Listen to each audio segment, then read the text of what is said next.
Some musicians get 50 years to build a legacy. These 5 got a final day they didn't know was final. A coin toss decided who boarded a plane. A song was recorded 3 days before a lake swallowed its singer. A motorcycle ride home ended a band's golden age. An album was left 1 vocal short of finished. And a helicopter lifted into fog with the wrong passenger list. Buddy Holly, Otis Redding, Duane Allman, Janis Joplin, Stevie Ray Vaughan, 5 legends, 5 final days. This is the story of the days the music died. February 2nd, 1959, Clear Lake, Iowa. Buddy Holly was 22 years old and already one of the founding fathers of rock and roll. That'll Be the Day, Peggy Sue, Every Day.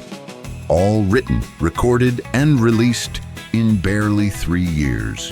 He was on the Winter Dance Party Tour, 11 days of frozen Midwestern highways in a bus with a broken heater. The drummer had been hospitalized with frostbite. On the bus, Holly had had enough. After the Clear Lake show, he chartered a small plane to the next stop. 3 passenger seats, 4 young stars.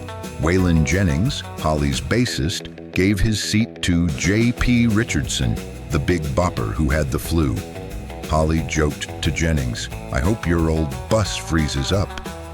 Jennings joked back, "Well, I hope your old plane crashes." Those words haunted Waylon Jennings for the rest of his life. Guitarist Tommy Allsup flipped a coin with 17-year-old Richie Valens for the last seat. Valens won the toss. He said, "That's the first time I've ever won anything in my life." The plane took off just before 1 a.m. into a snowstorm. The pilot was 21 and not certified to fly by instruments alone. It came down in a cornfield 5 miles from the airport. Everyone aboard died instantly.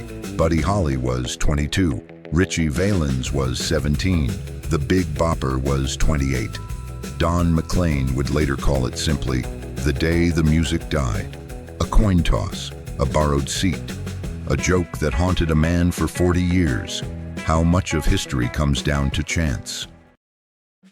December 7th, 1967, Memphis, Tennessee. Otis Redding sat on a houseboat in Sausalito, California, earlier that year, watching the ships roll in. He turned what he saw into a song unlike anything he had recorded. Quieter, sadder, whistled at the end because the final verse wasn't written yet. Sittin' on the Dock of the Bay. He recorded it at Stax Records on December 7th. Guitarist Steve Cropper remembered Otis saying it was going to be his first #1. 3 days later, December 10th, his private plane approached Madison, Wisconsin, in freezing rain and fog. 4 miles from the runway, it plunged into the icy waters of Lake Monona. Otis Redding was 26 years old. 4 members of his backing band, the Bar-Kays, died with him. Trumpet player Ben Cauley was the only survivor. He woke up in the freezing water holding a seat cushion. He heard his bandmates calling for help. He couldn't swim. He could only hold on. The Dock of the Bay was released a month later. It became the first posthumous #1 single in American chart history. Exactly as Otis said it would. He just wasn't there to see it. Otis whistled the ending because the words weren't finished. Now that whistle is the most famous part of the song. Do unfinished things sometimes become perfect exactly as they are? October 29th, 1971, Macon, Georgia. Duane Allman was 24 years old and, by common consent, the greatest slide guitarist who had ever lived. The Allman Brothers Band had just released At Fillmore East, the live album that would define Southern rock forever. A year earlier, Eric Clapton had heard Duane play and refused to finish his own album without him. The result was Layla, that crying, soaring slide line at the heart of the song. That was Duane Allman. On the afternoon of October 29th, Duane was riding his Harley-Davidson through Macon. At an intersection, a flatbed truck stopped suddenly in front of him. He swerved. The bike clipped the truck and came down on top of him. He died in surgery 3 hours later. He was 24 years old. At Fillmore East had been on the charts for 3 months. 13 months later, bassist Barry Oakley crashed his motorcycle 3 blocks from the same intersection. He too was 24. The band buried them side by side at Rose Hill Cemetery, the same cemetery where they used to write songs among the gravestones. Duane and Barry are buried side by side in the cemetery where the band wrote its first songs. Is there a more complete circle in music history? October 4th, 1970, Hollywood, California. Janis Joplin was 27 and making the best album of her life. It was called Pearl, her own nickname, the private self behind the public storm. 3 days earlier, on October 1st, she had recorded Mercedes-Benz in one take. A joke, a prayer, a grin set to music. It was the last song she ever recorded. On October 4th, she failed to arrive at the studio.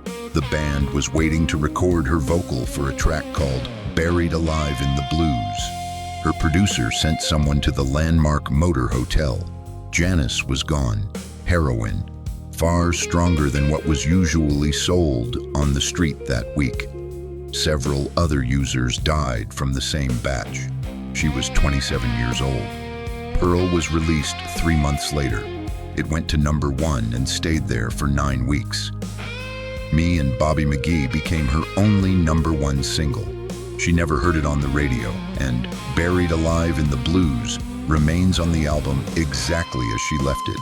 An instrumental, the band playing, the microphone waiting, the vocal never came. Pearl went to #1 with an instrumental track still waiting for her voice. Should they have left it on the album? What would you have done? August 26th, 1990, Alpine Valley, Wisconsin. Stevie Ray Vaughan was 35 and playing better than he had ever played in his life. 4 years earlier, he had nearly died from addiction. He got clean, completely, and his playing somehow got deeper. That night, he shared a stage with Eric Clapton, Buddy Guy, Robert Cray, and his brother Jimmy. The encore was Sweet Home Chicago, 5 of the greatest guitarists alive trading solos. Those who were there said Stevie outplayed everyone. Clapton later said watching him that night was like watching an open channel.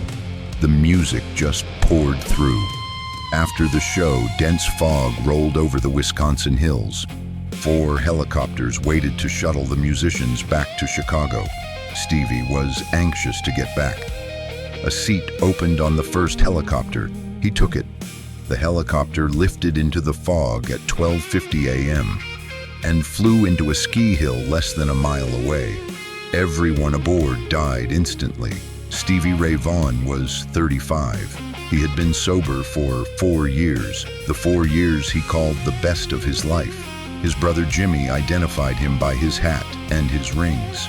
The greatest blues revival of the century ended on a foggy hillside, 10 minutes after its finest hour. 5 legends, 5 final days. None of them knew. That's the thing about final days. Nobody ever does. If these stories meant something to you, subscribe. We keep the forgotten ones alive every week.